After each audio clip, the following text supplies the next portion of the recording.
Good morning बच्चों। आज हम आंकिक विधियां वाले चैप्टर में समलंब चतुर्भुज के नियम और सिम्पसन नियम से संबंधित कुछ सवाल हल करेंगे।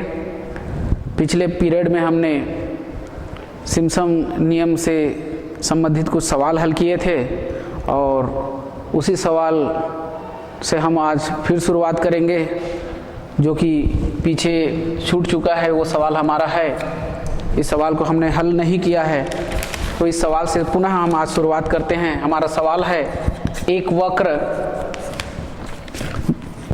निम्न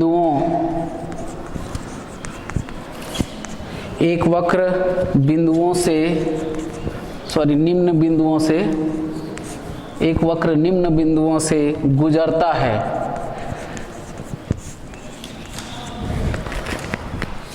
है और वो बिंदु के निर्देशांक 0 0, पहला बिंदु, दूसरा बिंदु 1 2, तीसरा बिंदु का निर्देशांक है 2 5, चौथे बिंदु का निर्देशांक है 3 9, पांचवें बिंदु का निर्देशांक है 4 3, छठवें बिंदु का निर्देशांक है 5 2 और सातवें बिंदु का निर्देशांक है 6 0। वक्र द्वारा एक्स अक्ष से घिरे क्षेत्र का क्षेत्रफल सिम्पसन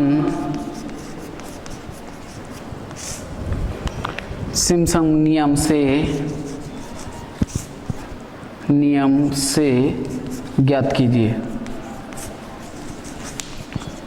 चलिए, तो हम सिम्पसन नियम का प्रयोग करेंगे और उसके बाद हम उस वक्र के द्वारा घेरे गए क्षेत्र का क्षेत्रफल ज्ञात करेंगे। देखिए, हमारा जो वक्र है वो इन बिंदुओं से होकर के गुजरता है, जिनके x और y निर्देशांक हमको क्रमशः दिए गए हैं, 0 0 1 2 और इस तरीके से आगे। तो हमें x अक्ष से घिरे उस क्षेत्र के क्षेत्रफल को सिम्पसन नियम के माध्यम से ज्ञात करना है। ये सवाल वैसे ही है जैसे हम पीछे सवाल में हल किए हैं, बस अंतर सिर्फ यही है कि इसमें x और y के जो निर्देशांक है वो बिंदुओं के रूप में दिए गए हैं। तो अब हम यहाँ पर इन्हीं बिंदुओं के इन निर्देशांकों को देख करके हमको डिसाइड करना है कि कौन सा मान x0 का मान होगा, कौन सा x1 होगा और कौन सा y1 y0 y1 y2 इस तरीके से होंगे।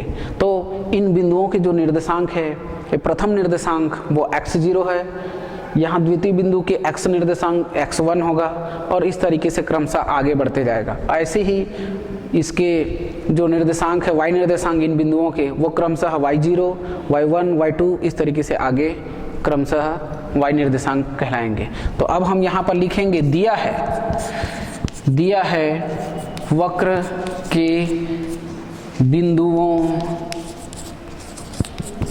के बिंदुओं से, वक्र जो दिए गए हैं उनके बिंदुओं से हमें चुनना है x0 का मान 0, x1 का मान 1, x2 का मान 2, x3 का मान 3, x4 का मान 4, x5 का मान 5 और x6 का मान 6 दिया हुआ है। यह सवाल में ही दिया गया है।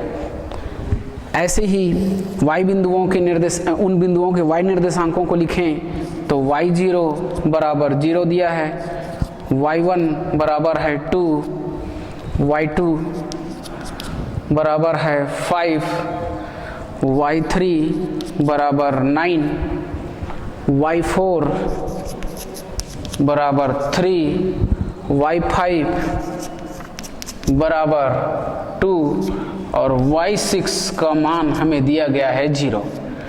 तो इस तरीके से इन बिंदुओं के निर्देशांक को ही देख करके हम डिसाइड कर लेते हैं कि कौन सा मान x0 है, कौन सा y0 है। अब हम सीधे सिम्पसन नियम का सूत्र लगाएंगे और इस वक्र के द्वारा घेरे गए क्षेत्र का क्षेत्रफल ज्ञात करेंगे। तो चलिए अब लिखेंगे हम सीधे सिम्पसन नियम से और सूत्र लगाएंगे। तो अब लिखेंगे हम सिम्पसन नियम से, क्योंकि सिम्पसन नियम से हमें क्षेत्रफल ज्ञात करने के लिए कहा गया है, तो हम यहाँ पर लिखेंगे नीचे में अभिष्ट जो निकालना है, अभिष्ट क्षेत्रफल। तो अभिष्ट क्षेत्रफल का जो सूत्र होगा वो होगा h/3 into y0 plus y2n plus 4 into y1 plus y3 plus dash dash dash y2n minus 1 तक plus 2 into y2 plus y4 plus dash dash y2n minus 2 तक। तो इस तरीके से ये सिम्पसन नियम से हम उस वक्र के द्वारा घेरे गए क्षेत्र का क्षेत्रफल ज्ञात करेंगे। तो चलिए जो मान हमें प्राप्त हुए हैं उन्हीं मानों को अब हम यहाँ पर रखेंगे। अच्छा, हम एक चीज़ भूल चुके हैं, उसे पुनः यहीं पर हम बना लेते हैं कि हम h का मान क्या रखें। तो h का मान उस सूत्र को में रखना पड़ेगा, तो उसे हम h के मान को यहाँ से निकालेंगे। जो x का प्रथम मान होता है वो a होता है और अंतिम मान होता है वो b। तो हम इस तरीके से a और b के मान प्राप्त करने के बाद n के मान को देखेंगे। तो n मतलब है इस वक्र के द्वारा जो क्षेत्रफल बनाया जाएगा उस क्षेत्रफल को हम समान भागों में विभक्त करते हैं, तो वो 6 भाग होंगे टोटल। तो इस तरीके से n का मान 6 होगा। तो चलिए हम h का मान निकालते हैं। तो यहाँ पर अब हम लिखेंगे यहाँ a बराबर 0, ये हम x0 का मान है वही a का मान होता है, और b बराबर x का जो छठवां मान है x6 का मान 6 वो b होगा, और n का मान यानी भागों की संख्या तो ये हो जाएगा 6। तो अब हम h बराबर फार्मूला लगाएंगे h निकालने के लिए, h बराबर b minus a upon n। तो इस फार्मूले में जब मान रखेंगे तो b का मान 6 माइनस a का मान 0 और अपान 6, और इस तरीके से ये हमें 6/6 यानी 1 हमें प्राप्त होगा। तो हम उस h के मान को अब इस सूत्र पर रखेंगे, और रखने पर ये हमें प्राप्त होगा अगले स्टेप में 1/3 1/3, और y0 का जो मान हमें प्राप्त हुआ है उस मान को रखने पर ये 0 प्लस y2n का मतलब होता है, यहाँ पर 2n का मतलब है सम पदों की संख्या। तो यहाँ पर अंतिम जो पद है y का वो है y6, तो हम यहाँ पर y2n की जगह लिखेंगे y6। चलिए अगला जो स्टेप होगा, आगे प्लस फिर लिखेंगे 4। अब इस सूत्र को, सिम्पसन नियम के इस सूत्र को यदि हम इन मानों के आधार पे बदलें तो ये हमारा ब्रैकेट के अंदर में विषम पद वाले y के निर्देशांक को रखना है। तो ये हो जाएगा y1 plus y3 plus y5, और इस तरीके से यहाँ हम इसे बंद कर देंगे। तो ये इस ब्रैकेट में हम विषम पद वाले विभाजन बिंदु के निर्देशांक को लिखना है। चलिए आगे +2, इस ब्रैकेट में हम सम संख्याओं वाले विभाजन बिंदुओं के उन निर्देशांकों को लिखेंगे। तो ये हो जाएगा y2 प्लस y4, और इस तरीके से ये बड़ा ब्रैकेट बंद करना है। चलिए अब हम 1/3 लिखेंगे बराबर 1/3, और चूंकि हम मान पहले रख चुके हैं, यहाँ पर हम पिछले सवाल में y0 के मान को बाद में रखते थे, हमने पहले रख दिया है। तो चलिए ये 0 ही होगा, प्लस y6 का मान हम यहाँ से देख करके रखेंगे, तो ये है 0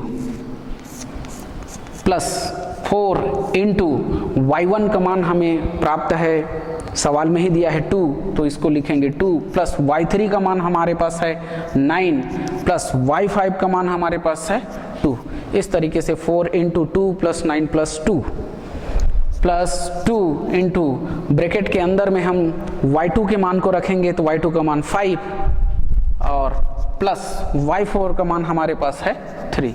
इस तरीके से इन सारे मानों को रखने पर अब हम इनको हल कर सकते हैं, जोड़ घटाना कर सकते हैं। तो चलिए अगले स्टेप में हो जाएगा 1/3 और 0 को जोड़ने पर ये 0 ही प्राप्त होगा और 0 जो प्राप्त होगा वो इन सभी संख्याओं से जोड़ने पर हमें यही संख्याएं जो शेष मिलेंगे, इसलिए 0 को हम छोड़ सकते हैं। तो अब बच्चा 4 इंटू 2, 9 और 4 को आपस में जोड़ेंगे तो 13 मिलेगा और 4 के साथ में गुणा हो जाएगा, 4 गुणा 13 प्लस 2 इंटू 5 और 3 को जोड़ेंगे तो मिलेगा 8।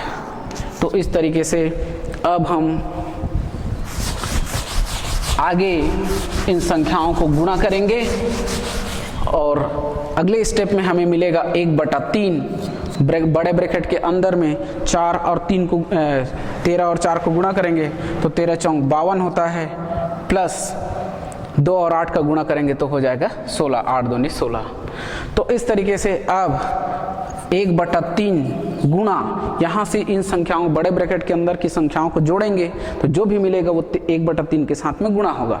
तो चलिए जोड़ते हैं, 2 और 6 हो जाएगा 8 और 5 और 1 6, 68 यानी 1/3 गुणा 68 यानी 3 से अब 68 को हम भाग देंगे तो ये हमें प्राप्त होगा। चलिए भाग देते हैं, 3 दूनी 6, फिर 3 दूनी 6, बच गया 2, दशमलव लगाएंगे तो हो जाएगा वो 20, 0 लगाने पर तो 20, 3 का पहाड़ा फिर से पढ़ेंगे तो 3 6 का 18, तो 20 में से 18 यानी 2 बचा तो फिर से 20 हो जाएगा और 3 का भाग करेंगे तो 3 6 का 18। इस तरीके से आगे और भी दशमलव के बाद की संख्याएं प्राप्त होंगी, लेकिन हमें दशमलव के बाद केवल 2 ही स्थानों तक ये क्षेत्रफल को ज्ञात करना है। तो इस तरीके से 22.66 ये वर्ग इकाई लिखेंगे क्योंकि ये क्षेत्रफल हम प्राप्त किए हैं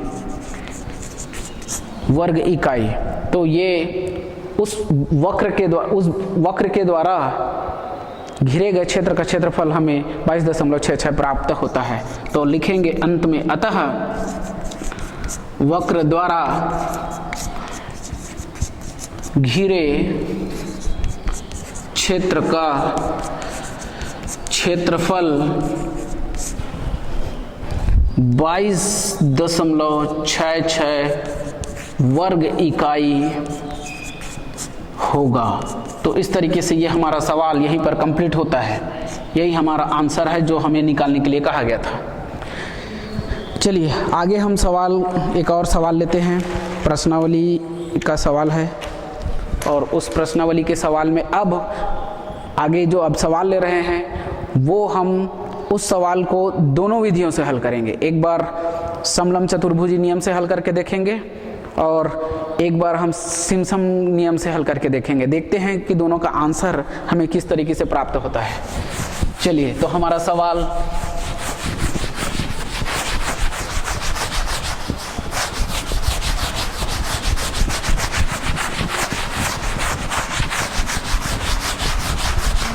तो देखिए, हमने यहाँ तक अभी तक पढ़ा है आंकिक समाकलन को हल करने के लिए जिन सवाल को हम हल करते हैं तो हम दोनों विधियों का इस्तेमाल कर सकते हैं। सवाल वही रहते हैं लेकिन हम दोनों विधियों से आंकिक समाकलन का मान निकाल सकते हैं। बस उनके सूत्र और थोड़े से हल करने के टेक्निक में थोड़ा सा अंतर है, बाकी सवाल वही रहेगा। तो एग्जाम में जब पूछा जाता है तो प्रश्न वही रहता है लेकिन विधियां बदल जाती हैं। तो चलिए हम अब जो प्रश्न ले रहे हैं वो प्रश्न जो है प्रश्नावली 10.3 का 10वां नंबर का सवाल है और ये सवाल कहता है कि एक नदी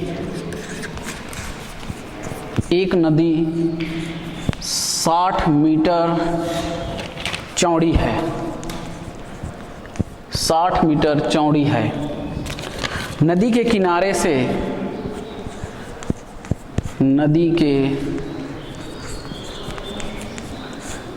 नदी के किनारे से x मीटर की दूरी पर, x मीटर की दूरी पर गहराई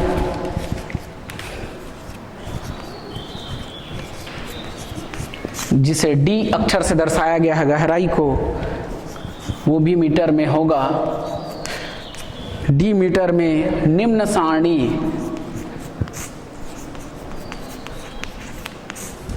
सारणी में दी गई है और वो सारणी है इस तरीके का दिया हुआ है, जिसमें नदी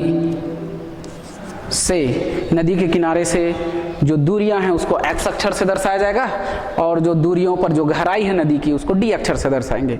तो ये हमें दिया गया है 0, 10, 20, 30, 40, 50 और दिया हुआ है 60 मीटर। तो गहराई दिया गया है 0, 3, 7, 11, 8, 6, 4। तो हमें सवाल में क्या करना है वो लिखा गया। तो सिम्पसन एवं समलंब चतुर्भुज नियम से नदी के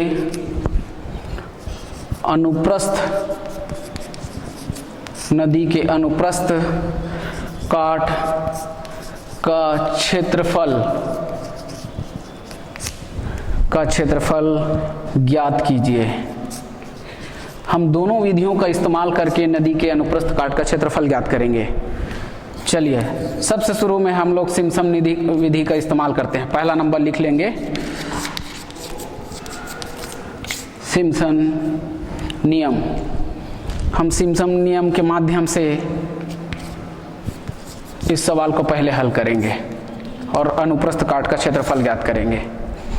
तो देखिए, यहाँ पर जो नदी के किनारे से जो दूरियां हैं उसको x अक्षर से दर्शाया गया है। दूरियों को 0 मीटर, 10 मीटर, 20 मीटर, 30 मीटर, इस तरीके से नदी के एक किनारे से दूरियां बढ़ती जाएंगी। तो साथ साथ में उनकी गहराई को भी दर्शाया गया है कि जब दूरी 0 मीटर होगी तो उस समय उसकी गहराई नदी की 0 मीटर होगी, और जब 10 मीटर की किनारे से हम 10 मीटर दूर चले जाएंगे नदी में तो उस समय उसकी गहराई 3 मीटर होगी। इस तरीके से नदी की इन गहराइयों को दर्शाया गया है। तो चलिए, इस सवाल को जब हम शुरुआत करेंगे तो x जो चर राशि है, देखिए x चर राशि का प्रथम मान स्मॉल a अक्षर से दर्शाते हैं। a का मान है 0 और अंतिम मान जो होता है वो b का मान होता है। तो b बराबर 60 रखेंगे। अच्छा, d को देखिए, तो d का मतलब यहाँ पर हमें गहराई बताया गया है नदी का, और यही d जो है हमारे चर राशि y के रूप में लेंगे, यानी हम d को हम y लिख सकते हैं, y बराबर d ऐसा लिख सकते हैं। यानी जिस चर राशि d को, गहराई को हम दर्शाएंगे वो होगा अब y। तो y का मान देखिए, x का मान जब 0 होगा तो y का मान 0 कहलाएगा, तो उस समय उसका मान 0 होगा। ठीक है, तो इस तरीके से अब हम यहाँ पर लिखेंगे, दिया है सवाल में हमें क्या क्या दिया है उसको लिखेंगे। तो a बराबर x का जो प्रथम मान है 0, b बराबर x का लास्ट मान है अंतिम मान 60, और पदों की संख्या n बराबर, तो देखिए 1, 2, 3, 4, 5, 6, 7 x के 7 चर राशियों के मान दिए गए हैं। तो जो भाग होंगे वो होंगे 1 कम कर देने से 6। तो इस तरीके से जो क्षेत्रफल को जब समान भागों में विभाजित करते हैं तो 1 भाग कम हो जाता है, और इस तरीके से n का मान 6 हो जाएगा। तो अब हम h निकालेंगे, तो b minus a upon n का फार्मूला, अच्छा 2n लिखते हैं यहाँ सिम्पसन मेथड में। तो इस तरीके से b का मान है 60 माइनस a का मान 0, और 2n का मतलब होगा सम पदों की से, या 2n का मतलब यहाँ पर n ही है, यानी सिम्पसन मेथड में भागों की संख्या जो है सम संख्याएं होती हैं। तो इस तरीके से यहाँ सम संख्या भागों की संख्या 6 है तो 2n की जगह हम 6 लिखेंगे। तो इस तरीके से 60/6 हो जाएगा और जब काटेंगे 6 कम 6 6 दाम 60, तो इस तरीके से अंतर जो हमें प्राप्त होगा वो होगा 10। तो अब हम ये तो हुआ इस x वाले चर राशियों के मान को देख करके हमने इनको चुना और उसके बाद h का मान निकाला। अब हमको सवाल में दिया गया है y चुनना है, तो चूंकि x0 का मान के सामने में जो d है उसे हम y0 कहेंगे। तो यहाँ पर हम y0 बराबर 0 लिखेंगे, y1 बराबर हमारा मान होगा अब 3, y2 का मान होगा 7, इसी तरीके से y3 का मान होगा 11, y4 का मान होगा 8 और y5 का मान होगा 6 और y6 का मान होगा 4। तो इस तरीके से जो गहराई हैं उन गहराइयों को हम y0, y1, y2 इस तरीके से चुनेंगे। अब चुनने के बाद हम सीधे सिम्पसन नियम लगाएंगे और उसका सूत्र लगा करके मान ज्ञात करेंगे, क्षेत्रफल को निकालेंगे, नदी का अनुप्रस्थ काट का क्षेत्रफल। तो अब हम यहाँ पर लिखेंगे, इसलिए सिम्पसन नियम से, तो सिम्पसन के नियम में हम इस नदी के अनुप्रस्थ काट का क्षेत्रफल निकाल रहे हैं, तो उसे लिखेंगे अभिष्ट क्षेत्रफल। तो अभिष्ट क्षेत्रफल, तो इस क्षेत्रफल को ज्ञात करने का जो सूत्र होगा वो होगा अब h/3 into y0 plus y2n plus 4 into y1 plus y3 plus dash dash dash, अंतिम पद होगा y2n माइनस 1 और plus 2 into y2 plus y4 plus dash dash और अंतिम पद होगा y2n माइनस 2। तो इस तरीके से ये सिम्पसन नियम से अभिष्ट क्षेत्रफल ज्ञात करने का सूत्र हुआ। इस सूत्र को यदि हम इन मानों के आधार पे चेंज करें तो ये हमारा होगा h/3 into y0 plus y2n की जगह लिखेंगे y6 प्लस 4 इंटू, तो यहाँ पर विषम संख्याएं वाले y के मान को रखना है तो y1 plus y3 plus y5 तक ही होगा और प्लस 2 इंटू यहाँ पर सम पद वाले होंगे तो y2 प्लस y4। इस तरीके से ये हमारा जो सूत्र है वो अब ऐसे परिवर्तित हो जाएगा इन मानों के आधार पे। अब हम इन मानों को जो हमें यहाँ प्राप्त है उन मानों को यहाँ रखेंगे इस सूत्र में और उसके बाद हल करेंगे।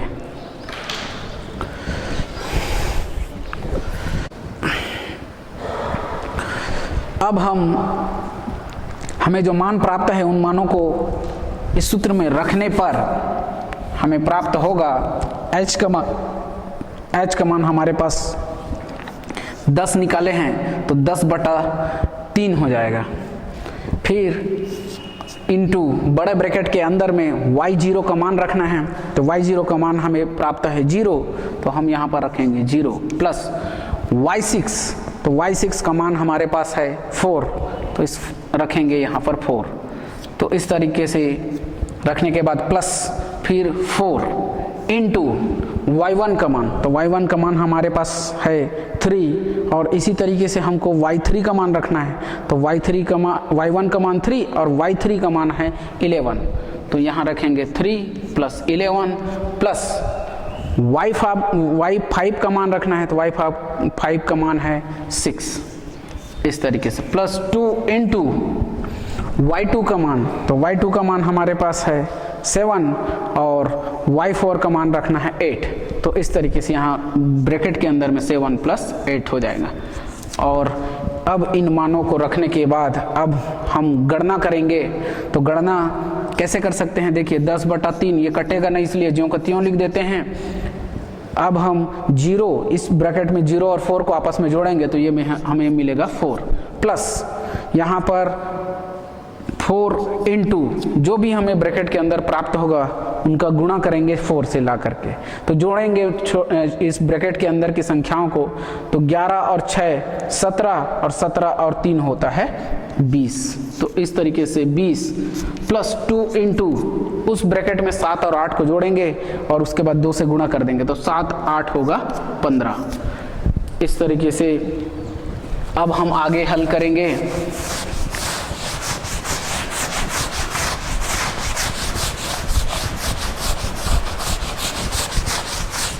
चलिए आगे हल करने पर हमें 10/3 ही लिखना है और बड़े ब्रैकेट के अंदर में देखिए काम बचा हुआ है, 4 और 20 को गुणा करना है, वहां 2 और 15 को गुणा करना है, तो यहाँ 4 को 4 ही लिखेंगे, प्लस 4 और 20 को गुणा करेंगे तो 20 चौक 80 होता है, प्लस 2 और 15 को गुणा करेंगे तो 15 दूनी 30। तो इस तरीके से अब हम 10/3 और इस बड़े ब्रैकेट के अंदर की संख्याओं को हम आपस में जोड़ेंगे और जोड़ने के बाद 10/3 में उसका गुणा कर देंगे। तो अब 80 और 30 को हम जोड़ते हैं तो ये होता है 110 और 110 और 4 यानी 114। तो इस तरीके से 10/3 गुणा 114, तो ये 3 से तो किसी संख्या को हम काट नहीं सकते 114 को, तो 3 से इस संख्या को काट नहीं सकते, तो हम 10 और 114 को आपस में गुणा करेंगे तो ये हमें प्राप्त होगा 1140/3 और इस तरीके से अब इस संख्या को हम भाग देंगे। चलिए यहाँ पर हम लोग काट सकते थे, सॉरी इसको चलिए काट देते हैं, कटेगा 3 एकम 3, देखिए 3 तिया 9, 2 बचा 24 हो गया और 3 8 24। तो इस तरीके से अब नीचे कोई संख्या बची नहीं है, 1 है तो उसको छोड़ देना है और 10 और 38 को गुणा करेंगे तो यह हो जाएगा 380। तो ये जो क्षेत्रफल निकला है उसे हम बताएंगे वर्ग मीटर में, क्योंकि यहाँ पर जो x का मान और d का मान जो दिया हुआ है वो मीटर में दिया हुआ है, तो यहाँ चूंकि क्षेत्रफल मीटर में क्षेत्रफल का जो मात्रक होगा वो होगा मीटर स्क्वायर या वर्ग मीटर। तो इस तरीके से हम यहाँ पर अब अंत में लिखेंगे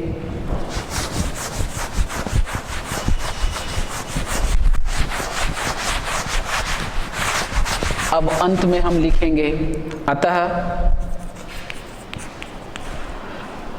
नदी के अनुप्रस्थ काट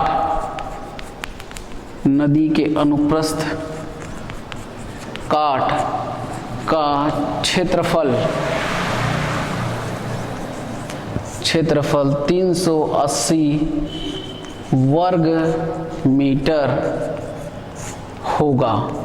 तो हमने उस नदी के अनुप्रस्थ काट का क्षेत्रफल प्राप्त कर लिया है 380 वर्ग मीटर, जो कि सिम्पसन नियम से निकाले हैं। चलिए इसी सवाल को अब हम समलंब चतुर्भुजी नियम से हल करेंगे। तो देखिए समलंब चतुर्भुजी नियम हो या सिम्पसन नियम हो, दोनों में शुरुआत में हमने जो काम किया है a निकालना, b निकालना, n निकालना, h का मान निकालना, वो दोनों ही नियम में एक समान होता है। तो हम फिर से a b n h नहीं निकालेंगे, जो पहले हमें सिम्पसन नियम में प्राप्त हुआ है उन्हीं मानों को हम आगे यूज करेंगे, उपयोग करेंगे। तो अंतर होता है सिर्फ, दोनों नियम में अंतर सिर्फ सूत्र का है। अभी हम सिम्पसन नियम से नदी के अनुप्रस्थ काट का क्षेत्रफल ज्ञात किए हैं, तो उसके जो सूत्र लगाए हैं उस सूत्र के बजाय अब एक नए सूत्र लिखेंगे जो कि समलंब चतुर्भुजी नियम का होगा। तो चलिए हम अब सेकंड नियम जो इस्तेमाल करेंगे और नदी के अनुप्रस्थ काट का क्षेत्रफल ज्ञात करेंगे।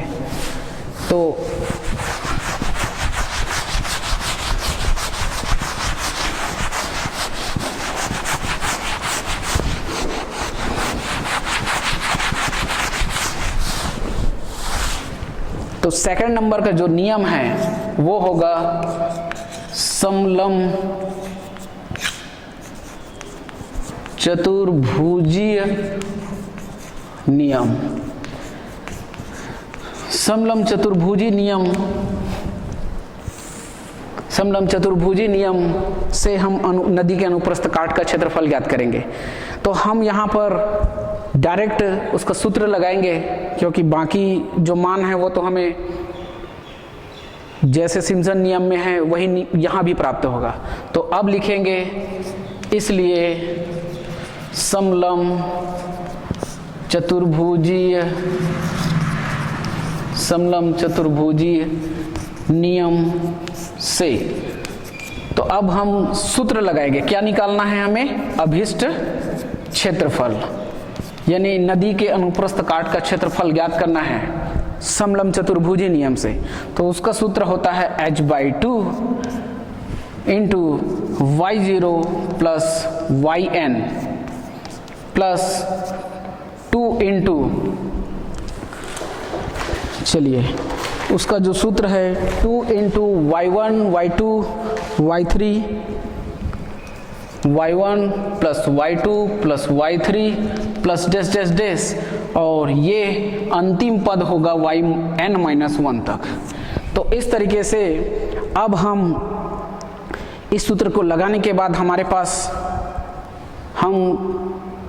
पास जो मान है y चर राशियों y के मान जो हैं उसके आधार पर इस सूत्र को यदि बदलेंगे तो हमें प्राप्त होगा नया सूत्र h/2 इंटू y0 प्लस, यहाँ पर n का मान 6 है तो यहाँ पर लिखेंगे y6 प्लस 2 इंटू, और यहाँ पर ब्रैकेट के अंदर हमें 6 y6 है, n का मान जब 6 है उससे एक पद कम करके हमको y का मान लिखना है। तो ये होगा y1 plus y2 plus y3 plus y4 plus y5। तो इस तरीके से ये बड़ा ब्रैकेट बंद कर देना है। अब हमारे पास जो मान है उन सारे मानों को यहाँ ला करके रखेंगे और हल करेंगे। तो h का मान हमें प्राप्त हुआ था 10/2 हो जाएगा, इंटू y0 का मान हमारे पास है 0 प्लस y6 का मान है 4। चलिए फिर प्लस 2 इंटू y1 का मान, तो y1 का मान है 3 प्लस y2 का मान है 7 प्लस y3 का मान है 11 प्लस y4 का मान है 8 और y5 का मान हमारे पास है 6। तो इन मानों को अब रखने के बाद अब हम हल करेंगे।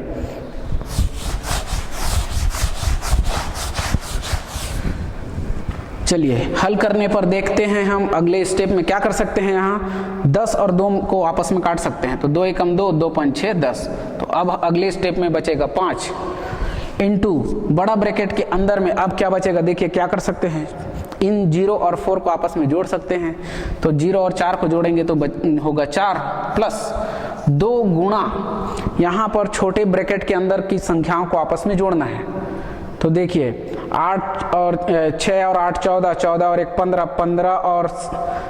15 और 7 22 और 22 और 15 और 7 22, 22 और 3 25, 25 का 5 हासिल आया 2, 2 और 1 3। तो इस तरीके से ये हमें प्राप्त होता है 35। अब हम इस बड़े ब्रैकेट के अंदर अभी हमारा काम बचा है 2 और 35 को गुणा करना और जो संख्या प्राप्त होगी उसको 4 से जोड़ना। तो अगले स्टेप में हो जाएगा 5 इंटू बड़े ब्रैकेट के अंदर में 4 प्लस 2 और 35 को गुणा करेंगे तो 35 दूनी होता है 70। तो इस तरीके से 70 प्राप्त होगा और 70 और 4 को आपस में जोड़ेंगे तो ये हमें प्राप्त होगा 74, और उस 74 का 5 के साथ में गुणा होना है। तो जब गुणा करेंगे तो यह हमें प्राप्त होगा 5 चौक 20 का 0 हासिल आया 2 और 5 साते 35 और 35 और 2 37। तो इस तरीके से यह हमें प्राप्त होता है 370 वर्ग मीटर। तो हम लोग यहाँ पर समलंब चतुर्भुजी नियम से उस नदी के अनुप्रस्थ काट का क्षेत्रफल ज्ञात किए तो हमें 370 वर्ग मीटर प्राप्त हुआ, जबकि सिम्पसन नियम से हमें उस नदी के अनुप्रस्थ काट का क्षेत्रफल जो प्राप्त हुआ था वो था 380 वर्ग मीटर। तो 10 वर्ग मीटर का अंतर हमें प्राप्त होता है। तो चलिए अब लास्ट में लिखेंगे अतः